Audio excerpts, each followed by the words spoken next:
because I have to Yeah. race back here. So I'm a little gross, but thankfully nobody can smell Yeah. me. Yeah. All right, we'll just give it a second to make sure everything's kicking in.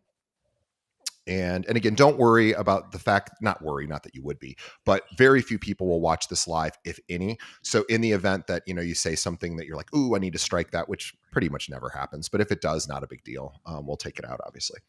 All right, Perfect. man, here we go. Let me just click this one button. Oh my goodness. Okay. Friday podcast. All right, here we go. And we're just gonna, and eventually I'll put intro and music, and we'll have sponsors and all of that, but we'll just dive right in at this because I have to post produce all that stuff. All right, here we go. And I'm going to mention you as the Anderson Group Real Estate Services in Nashville, Tennessee. For Yep. some reason I put Nashville, Kentucky, and that is obviously not right. How I did that. All right, now it's fixed. My goodness. Okay, here we go. Okay, today on the show, our guest is Josh Anderson with the Anderson Group Real Estate Services in Nashville, Tennessee. Let me tell you more about Josh. Now, Josh Anderson is a highly motivated individual who is passionate about Nashville real estate and dedicated to serving his clients and community.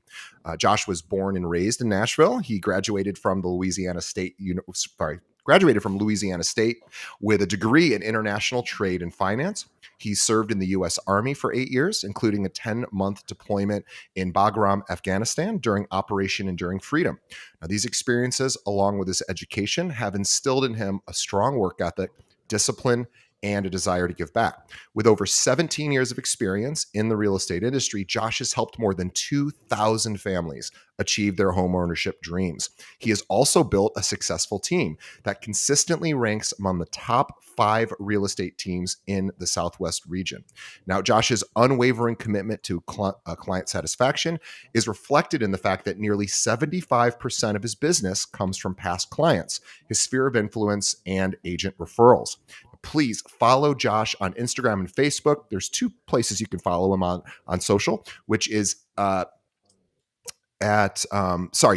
Nashville. So that's one of his accounts, Tag Nashville. The other is The Real Josh Anderson. And by the way, we are going to have links to both of those in the show notes, so you don't have to even search around. We'll tag right to it. Also, visit his website at joshandersonrealestate.com. And let's all welcome Josh and thank him for his service to our country as well. Josh, welcome to the show.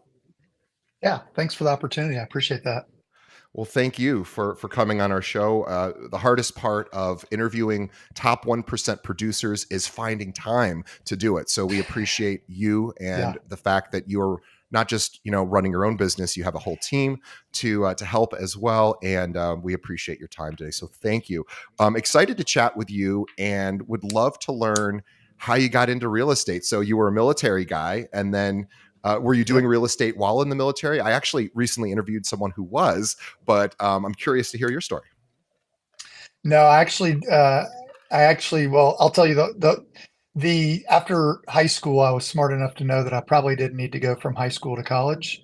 So I went into the military and did that, and then went to LSU. And I was actually in my junior year of college when I got a phone call walking to my last final of the semester that I was going to be going to Afghanistan for a year. And they actually didn't know how long we were going to go. They told us 3 months, 6 months. It ended up being about 10 and a half or Oh 11 months. my goodness. And so it was, it was like within 8 months of 9/11. So it was back in 2002. And anyway, so I got into real estate in April of 2006. It's funny, it was actually April 1st, so April Fool's Day.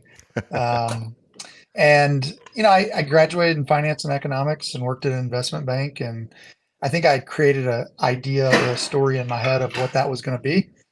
And it wasn't filling the buckets. I wasn't being mentored. I wasn't being challenged. And so I was getting my real estate license in the meantime, just because I've always loved real estate, architecture. And so I ended up doing that. And within the first 3 months, I sold my first house. So I think I sold 23 or 24 houses my first year in the business. That's incredible. And That's an incredible amount of homes. I'm curious because, and again, I know a lot of times people listen and they're like, well, it was different back in, the early 2000s, or I'm not sure it was so different. I know client acquisition, I don't think it's gotten easier over the years if you're a brand new agent. So curious on how did you get that many deals done in your first year? I mean, that is truly a huge, as you know, a huge number. Yeah, so I guess I did those 23 transactions really in about 8.5 or 9 months. Wow. I think I kind of approached it with I approached it with the idea that it was really kind of guerrilla marketing. So I was out networking constantly. I was having breakfasts with people, lunches with people. I was doing nonprofit and volunteering activities. I joined the junior chamber and the young leaders council and all these different things because I was trying to add as many people to my database as possible, and I was shaking as many hands as possible. And when you're new, I always jokingly tell people I knew that people weren't going to necessarily just do business with me. So there were a lot of people I was like, hey, when somebody has a property to buy or sell, who do you refer? And they were like, oh, so and so. And I said, well, can I be your second place realtor? And nobody Ooh, I asks, love that. yeah, so nobody asks that question, right? So, you know how often Brilliant. somebody said no? Like 0% of the time. Of And course. so I was always the second place realtor for so many people. And it just requires the first place realtor to not answer their phone or not be available for you to become the first place realtor. And My I- one of my oh, I'm best sorry. referral sources. No, I was just going to say one of my best referral sources is he told me he would never do business with me because he had his team, he had his That is guy, guy. Yeah. and that guy didn't do whatever he needed, and I've been the referral source and the agent ever since. So I've done about 500 episodes. You're the first person to give that particular tip, and I think it's one of the very best tips I've ever heard because, well, not only do I like it, but I have a little bit of a personal experience with that particular idea. My father is a paper salesman and he's been doing it forever, 40 years, and he's like the least salesy person you'll ever meet. He's just a wonderfully nice human being, and because he's not very salesy, I always was curious, like, how did you win these clients over who were already with other paper salesmen? They all basically have this access to this similar products and pricing.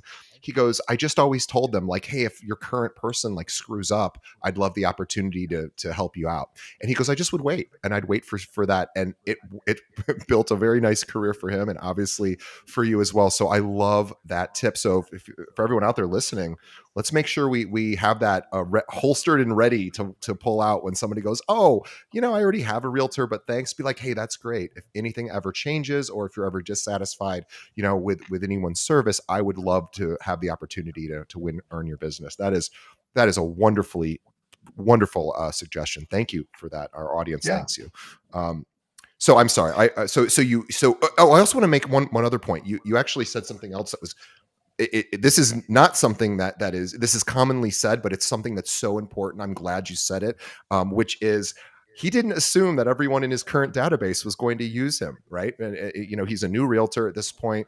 Maybe there's a lot of his friends that are like, maybe I'll wait a few years before I'll give Josh, my yeah, $700,000 home to sell or whatever. I mean, that's not an unreasonable thought, really. And I'm not saying you thought that, but it could have been one that some of people in your databases thought. So the idea of like, gosh, my friends aren't really calling me right away. Well, yeah, I mean, I don't know that I would call my best friend who just got their license, but what he did is he said, I need to add people to my database. So he went out, he did lunches, he did breakfasts, he did volunteering. All of those things add people to your database, and that is really the name of the game when you get started. So cheers to that. And obviously it worked.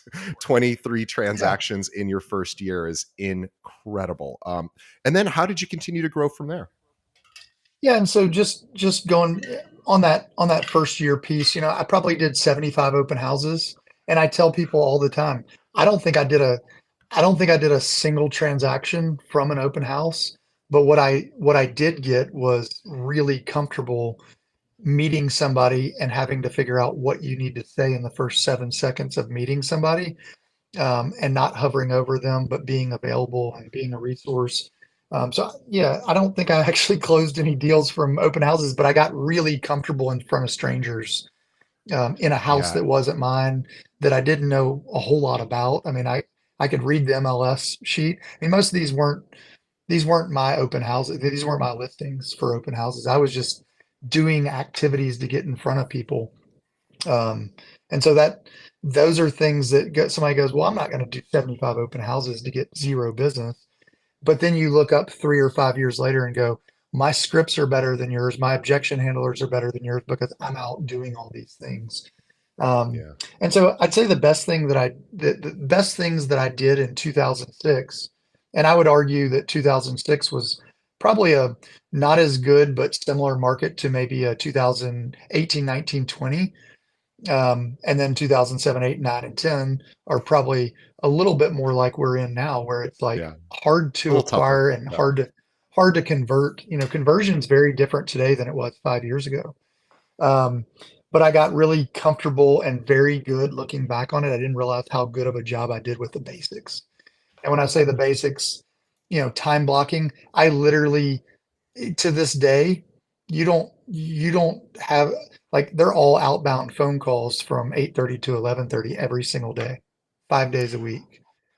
And I'm Okay, not and let me pause you on that because that you just said something that again a lot of people say, and then when people hear that, they're like, "Well, okay, what happens when you get that emergency text, that emergency phone call, the email that from a client? I need to speak to you right Mhm. now, and you're in a time block." Obviously, nothing is absolute. You probably would break that if you needed to, but how important is it that you keep on track during those outbound phone call times? And do you even allow messages to come in? Maybe you don't. I'm curious to hear. So I so everybody on my team makes fun of me. Well, two things I would say. One, everyone is it their 911 or is it your 911? Right? Good So point. is it their emergency? I mean, everybody else thinks everything is so important to them, but is it a priority for you? And so for me, there's nothing in real estate in 17 years that couldn't wait 2 or 3 hours. There's literally nothing, I not know. one single thing. Even if there's an issue at closing, like my administrative team can take care of that. They can figure it out. And so that's how serious I got about lead generation and lead follow-up. And people always talk about lead generation, but really lead follow-up is really where it's at. Well, Um, before we get to lead follow up, I did want one more question. I meant to ask a few minutes ago, and I forgot. But being that you are a military man, and the military is about process, precision, discipline, obviously hard work, going above and beyond.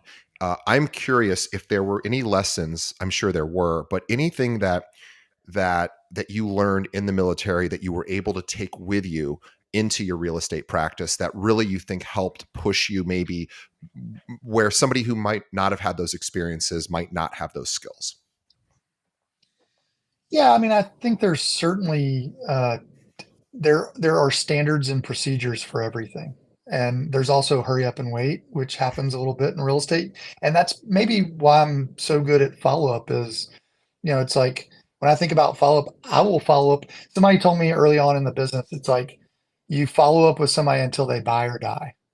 And I like kind of probably took that a little bit to heart too much. But I really do. I mean, there was somebody we listed a property for 2 years ago that literally was in our database since 2009, and he never responded to any text messages, any voicemails. Called me one day while I'm in West Palm Beach at the Four Seasons, and he's like, "Hey, this is Sean," and I'm like, "Hey, like, Trying to why didn't figure you out who respond?" Sean is.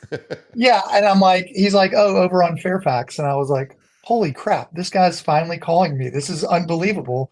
Because I literally had left him, probably 4 to 6 or 8 messages via text, email, or phone call. He was on a market report or a market snapshot then when we had top producer. So it was like unbelievable that he was responding to me. Of course, I was on vacation, right? Yeah. But we ended up listing his property and selling it. And it was like, well, was it worth it? It was a smaller condo near Vanderbilt University, $300,000, $9,000 for, I don't know, 20 voicemails and text messages over It's a time. pretty I'll good do that all day ROI. long. Yeah, Yeah. all day. Yeah, But I win, I win. I'll take 9 grand for 20 different text messages. Sure. Yeah, but I win so much because of the simple fact that I'm willing to follow up with people forever.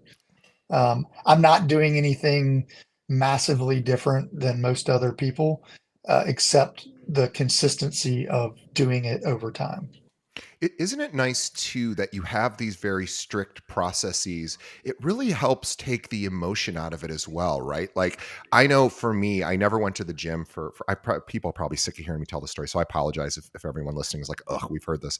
But the only reason I now go to the gym is because I have a trainer and I have a set appointment 3 times a week, and I just that just works for me. I know I'm going to show up if I have an obligation to someone else, and so I am one nice thing about having these standard operating procedures, these processes you created, is you don't really have to think, like, if you know every day between 8:30 and 11:30 you're making your outbound calls, there's not an option not to do it, really, right? It's just like, this is just what I do during this time. It becomes less Yep. of a challenge to talk yourself into it because it just becomes a habit. Yeah. And it's easy. I don't have to like really from a time blocking perspective. I know exactly what I'm doing every day from 8:30 to 11:30, and it's boring. What I like about it is it's super predictable, and I know that if I make a certain amount of contacts, I'm going to set a certain amount of listing appointments or work with a certain amount of buyers, whatever it is. It's almost guaranteed. If I make 20 contacts a day, I'm going to do a certain amount of deals every year, every month, every quarter.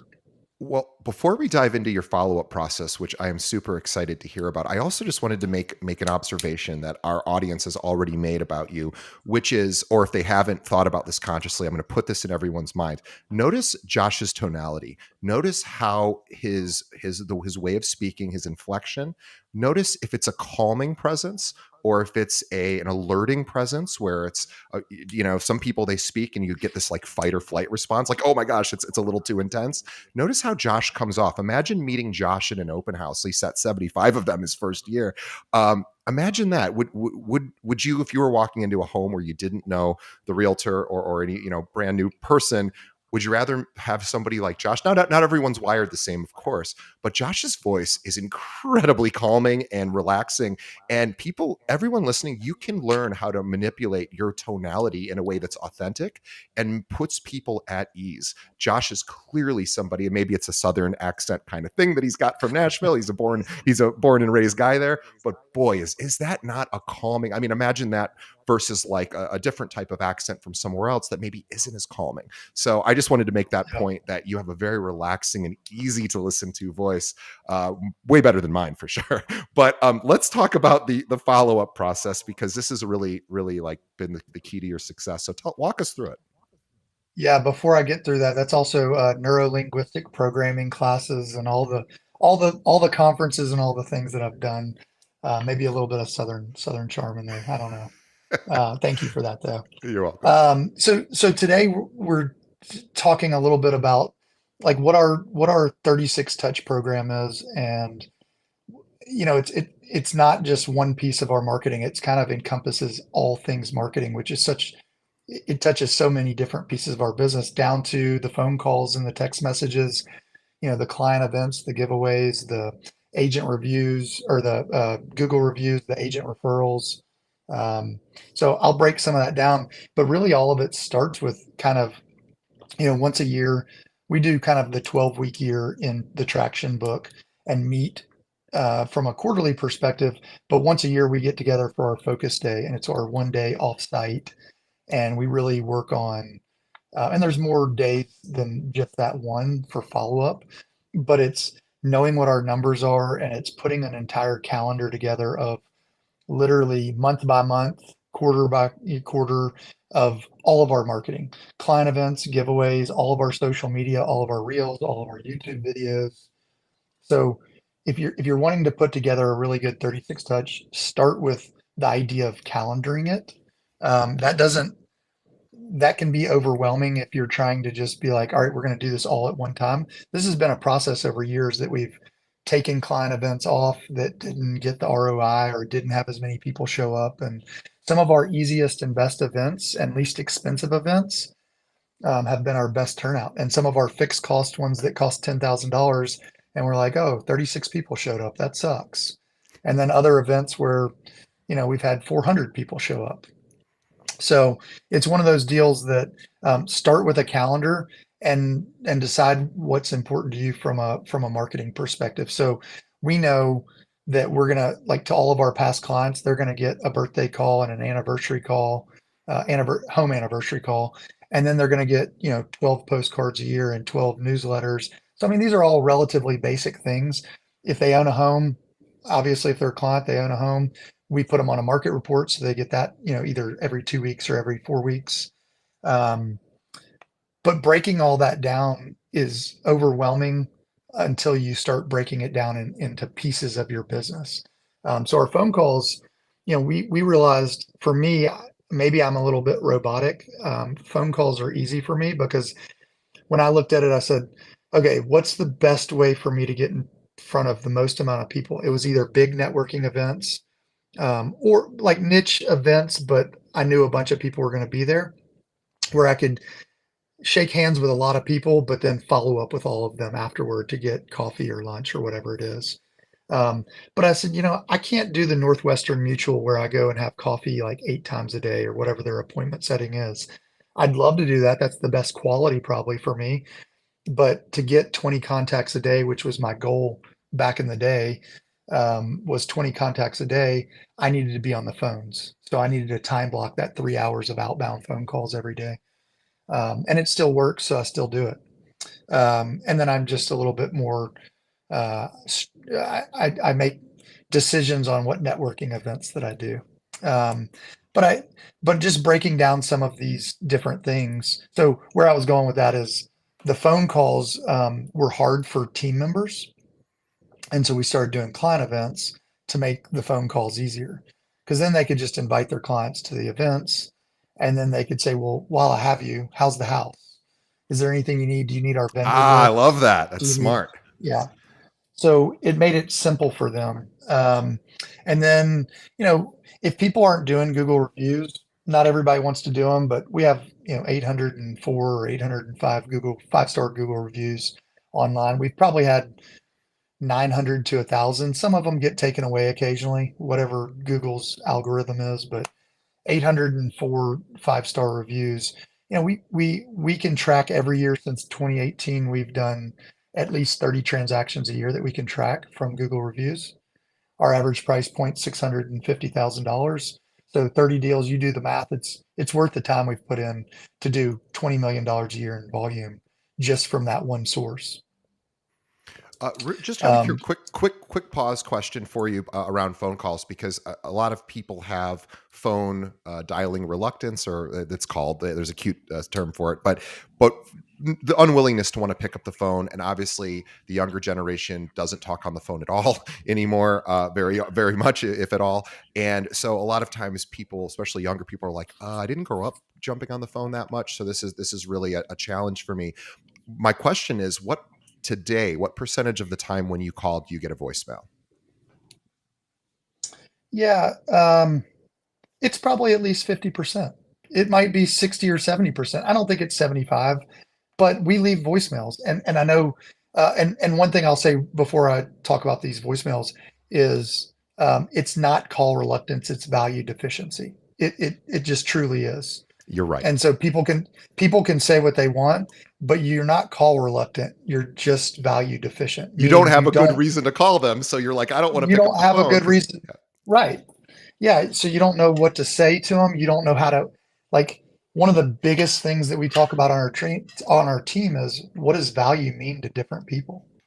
Because for you, value might be something completely different than what I value in a financial advisor or a CPA or a doctor or a realtor.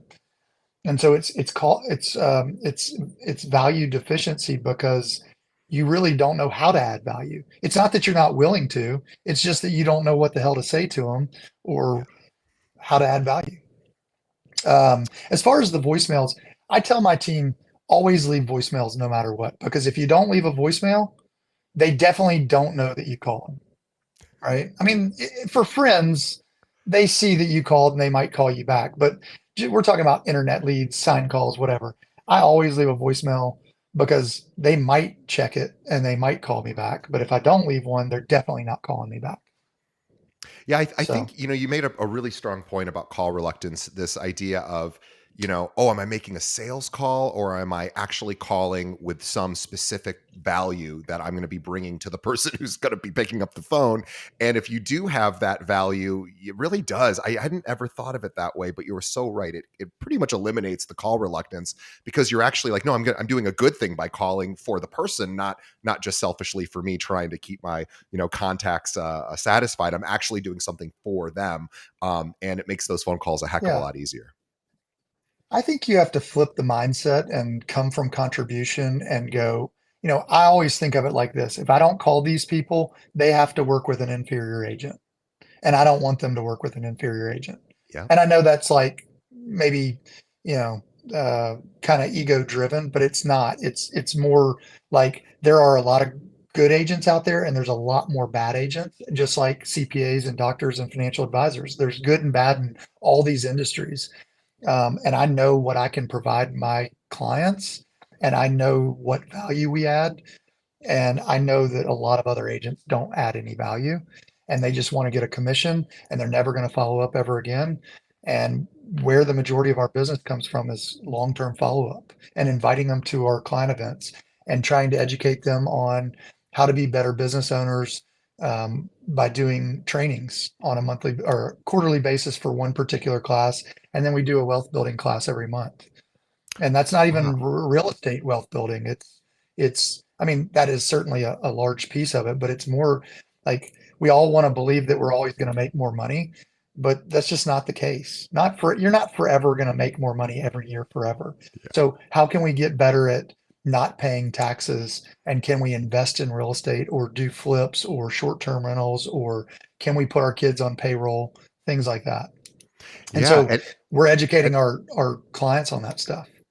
yeah, it's brilliant actually. So we're talking about value. So when Josh was mentioning client appreciation events, I'm immediately thinking, and probably our audience is thinking, party, party, party. And yes, I'm sure you have those. Obviously, you do have those as well. But this idea of continually adding value that isn't just so you want to buy your first home. Well, let's get you into a seminar, which is fine too. But having this like, hey, I don't just sell homes. I also want to talk to you about wealth preservation, wealth building. Maybe you bring in a financial advisor to talk about investments, outside of real estate as well. There's an accountant, maybe like you were saying, to talk about opportunities to, maybe you start an S corporation or an LLC to give some pass through income and things like that. So that is an absolutely brilliant strategy.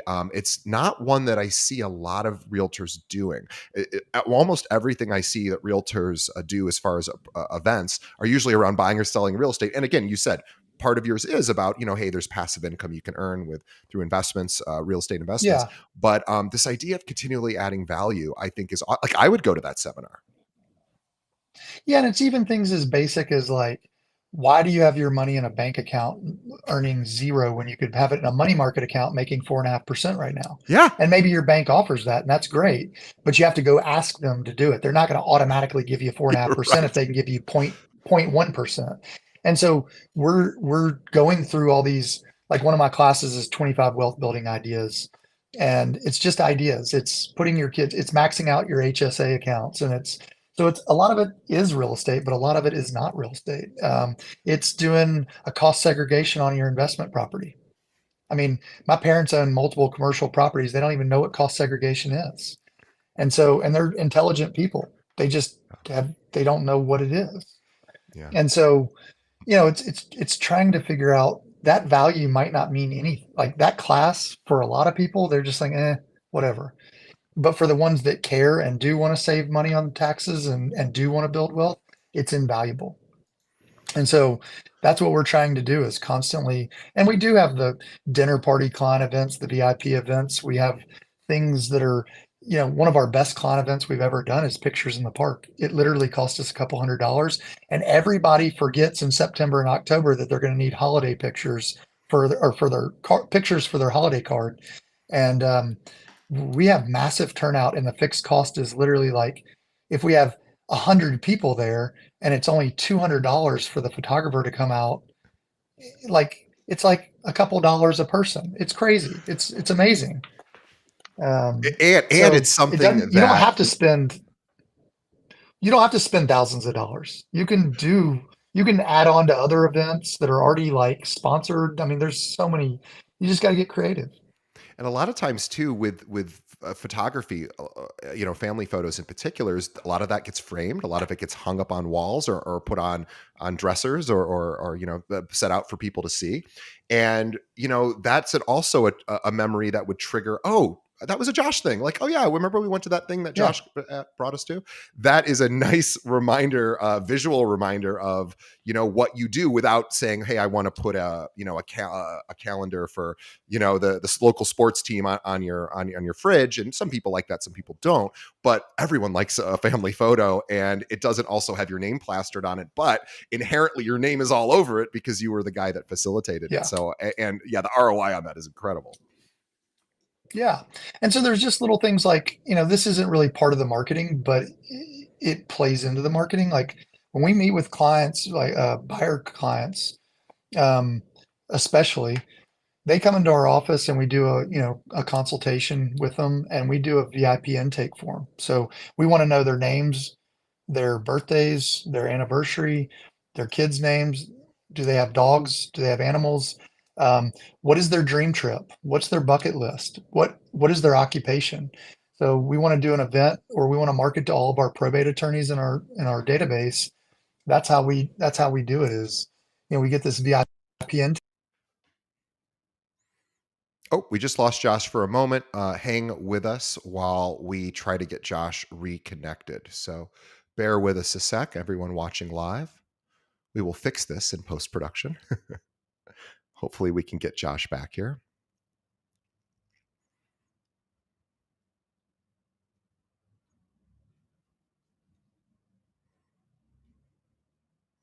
And Josh, if you can still hear me, I think what I'm going to do to make this easier is I'm going to boot you out of the room and then just come back to the room and I'll let you back in. I just worry that there's some sort of. Oh, there you are. You're back. Great. I need to turn my phone off. It actually, sorry about Screwed something up. Yeah. No problem. that. We'll fix it. So what was I talking about? Oh, no, I Oh, just forgot.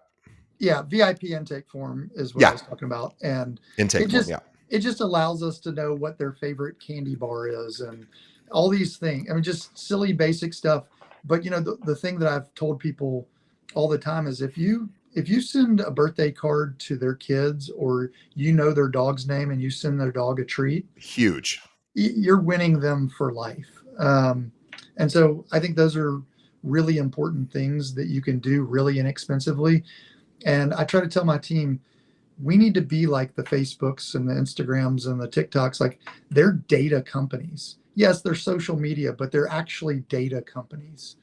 And that's important to think about when we get all their other information. I mean, think about, we get everybody. I mean, between the title company, the mortgage company, and the realtor, we get as much information as Facebook has. Actually, probably Yeah. more sensitive information. And so I think that's really important for people to understand is we have the ability to really go above and beyond and create like a Four Seasons experience, or like a Ritz Carlton type experience, if we want to. There's a lot of people that just want to do transactions instead of have relationships. But my Yeah. database is really done a lot more for me than just income. I mean, some of my best friends have come out of being in the junior chamber or young leaders council type class, and then they become clients and they refer me for life, which is income, but it's also, my ultimate goal is to be able to hang out with all the people that are clients, and that doesn't always work out. But when we have 2,000 clients, we really don't need any more clients. We just need to do a better job of following them on Instagram, checking in with them, loving on our database, and ultimately educating them about wealth building so they buy more real estate. It doesn't have to be I have, I just a have, traditional deal. It's what if what if I, what if your top 25 clients bought one house a year from you? So January 1, those 25 people are going to buy 25 homes. And then what if you had 10 more people in your database that were automatically going to refer you 3 people a year? That's amazing. another 30 deals. That's 55 transactions a year. Most people that are watching this podcast probably aren't doing 55 deals a year. No, and so you've basically determined your database can support and sustain that with all of the information that you are collecting about them so that you have a reason to reach out. For example, and I just want to highlight one of the examples you gave. I'll actually highlight two of them because they're super easy to do. One is somebody's wedding anniversary, which you mentioned. I mean, for everyone listening, if you are married, when's the last time either somebody outside of your closest friends who happens to know your wedding anniversary, which most of your close friends don't even know that, outside of your family and maybe a few close friends, when's the last time somebody who shouldn't even know your wedding anniversary picked up the phone and said, "Hey, man, happy wedding anniversary. Hope you and your partner have a great day today." Nobody does that. I mean, No. that's a simple thing. Another thing that Josh didn't say, but I know he does. Well, he did say, but I have an idea of one way to help automate this. If you know, obviously you're going to know where your clients work, right? Maybe if both people work, you'll know where both of them work. But you could literally Popeyes. go into Google. Yeah, Popeyes. Oh, great! I didn't even think about Popeyes. Brilliant idea, because you can meet other people at their employer at their place of Yeah. employment too. But I was also thinking, put Google alerts for all of those businesses, and you'll get those news stories when they come in. And a great reason to reach out. It's like we have Boeing here in Chicago, so be like, "Hey, I just saw Boeing closed an amazing, a huge deal with the military. Just thought that was really cool. I hope whatever. You can just be. You're talking about Facebook. You're a data company. Facebook knows. They know where you work. They know all of this info, and they're going to serve you up information that they think is relevant to your interests. Josh is doing this individually. Brilliant. Yeah. Yeah. And I've gotten away from this a little bit, but the pop buys I was doing up until COVID, and I just haven't gotten back into it. But it's something I actually mentioned in the last couple of weeks to my director of operations. I was like, I got to start. It doesn't have to be all the time, but for me, it was like I'm going to go have lunch with somebody on Friday, and then I want the rest of my Friday to be pop buys. So wherever I eat in town, I want to look at my database. Who's in that zip code, and who can I, where do they work, and can I either stop by their house? And we're literally talking 5 or 10 minutes. I'm not Right. trying to like hijack their afternoon. I just want to get some FaceTime of, hey, how's it going? I was in the area. I just felt like stopping by. Boom, done. And again, Josh is so intentional and so well thought out that you go, okay, well, if I just show up at my client's place of employment, that might annoy them. It might be they're in the middle of something. So Josh is like, hey, I just was in the neighborhood. I was down the street. I thought I'd swing by, and I knew you were over, so I just wanted to say hi. Hope all is well. And nobody says nobody is going to No, have a bad impression of that. I even tell people, like, I leave voicemails. Hey, I was just thinking about you. I was in your neighborhood for a final walkthrough yesterday. Just wanted to check in, see how the house is. Call me if you need anything. That's it. Brilliant. Most of the time they don't call me back, but they do get the voicemail or they read it transcription on their phone, and it's good. Oh So, gosh. this is just like, this doesn't have to be rocket science. In our business, it's relatively simple. It's not always easy, but it's relatively simple. I mean, we're not performing neurosurgery or anything crazy. Like, this is literally just contact sport relationships, and just seeing, just checking in on people, and really check. I mean, like, one of the things we did really good during COVID was we really checked in on people. Like, I know, when you talk to somebody and you're like, hey, how's it going, man? And they're like, oh, good. And it's like, no, but really, like, Yeah. are you doing good? Like, I know a lot of people are struggling right now. Is there anything we can do for you? Are you, like, we paid a couple people's mortgage payments through our nonprofit during COVID because they couldn't work. Or we would go to people's, a couple of my clients that own restaurants, we'd go and just give big ass tips to people because we could. And it was, we didn't know 2020 was going to be one of our most amazing real estate years of all time, and 2021. And so we were fortunate enough that those people took care of us when it might not have mattered as much, but now we can go take care of them. And instead of giving a 20% tip, we can give a 150% tip if we need to, or whatever it is, especially if it's a small, like a lunch that's $15. It's like, well, what if we just leave them another $15? Right. I mean, that helps out. And if that's a win for them, and whatever, like, Yeah, it's no, it's brilliant, and absolutely. I think most of the best gestures that someone has ever done for me, they're almost always usually on the smaller, like if you wrote it on a piece of paper, it wouldn't seem like a big deal, but to me it meant the world. So sometimes it, Yeah. it isn't even about, and giving somebody 100% tip or 150% tip, that is significant, because even if it's only $15 to them, they've probably not gotten a lot of 100% tips or 150% tips. And it just shows that you care. It shows Yeah. that you want to help. And it doesn't even matter how big the gesture is. So you're absolutely right. But Yeah. demonstrating care and compassion is always the win, I think. Yeah. Yeah. And so, I mean, this isn't, this is all stuff we've built on over the years, and it's good. And look, we're not at a 10. We're not, I mean, we're never at a 10. I don't believe in tens. Are we doing it at an 8.5 or a 9? Sure. I think so. But can we always top grade it and make it better and make it either a better system and process, or can we make it a better experience? And so, yeah, that's what we're trying to do. I mean, we don't need to sell 10,000 houses a year. We need to sell a couple hundred and help a couple hundred families a year and really be able to help them.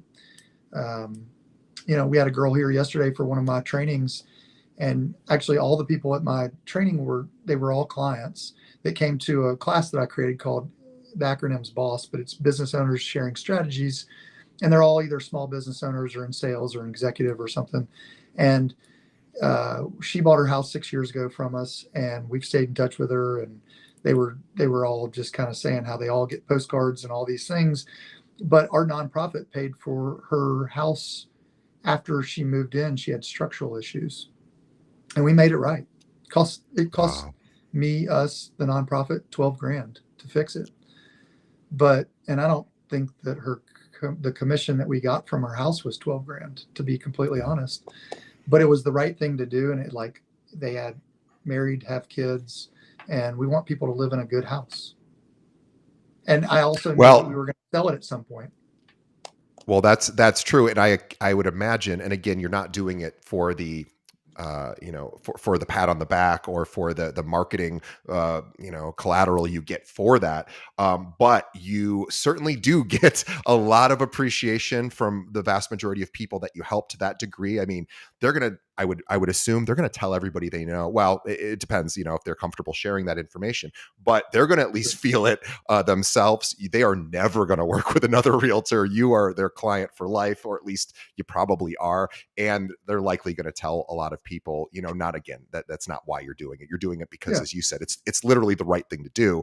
And you took action, and most people wouldn't, and that's Yeah. huge. Yeah.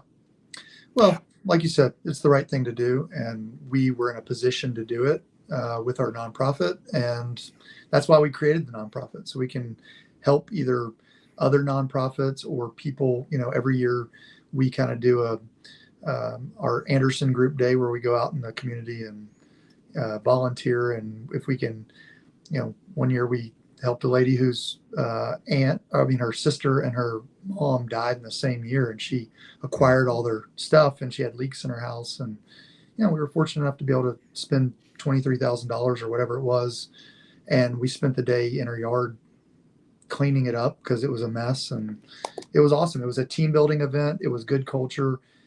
Yes, it was strategic, kind of PR, strategic giving, but it was awesome. It feels good to make enough money to go give it to people that actually need it. I'm not necessarily saying I'm handing out that kind of money to people on the corner, but if I can help my clients or friends of my clients and they're in a real true need, that feels awesome. And what's nice about it is it feels awesome no matter what else is going on in your life. And of Mhm. course, Josh has problems just like everyone else. Josh has struggles. He's got his wins and his losses and his personal challenges and his business challenges. He is no different from the rest of us. But when you give, you at least some of those challenges and troubles personally sort of take a back seat for a little bit, where you're able to revel in, hey, I got some problems in my own life that aren't perfect, and I'm still helping someone else with maybe some of their issues. And that is a wonderful way to feel while we may be going through challenges ourselves. Yeah. And so some of the other 36 touch that we do, I mean, we're kind of doing the high level stuff, but one of the big things for us is also volunteering. Every month and every quarter we do a certain amount of volunteering, and it again, it's kind of a team building event. Not everybody can make it every time. Sometimes we have clients that come in town and they've got to bolt out and go show properties, and that's fine.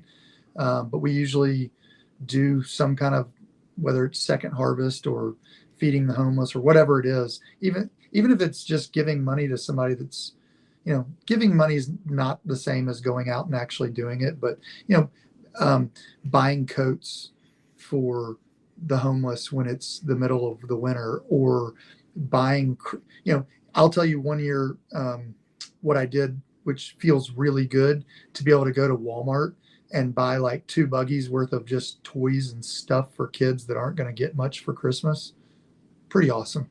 Yeah, it's You a know, good day. That's a I'm good day. never going to do that for my kids, but I did invite them to go with me, and I was like, "What toys?" And they were just dumping stuff in. But it feels pretty awesome to be able to do that.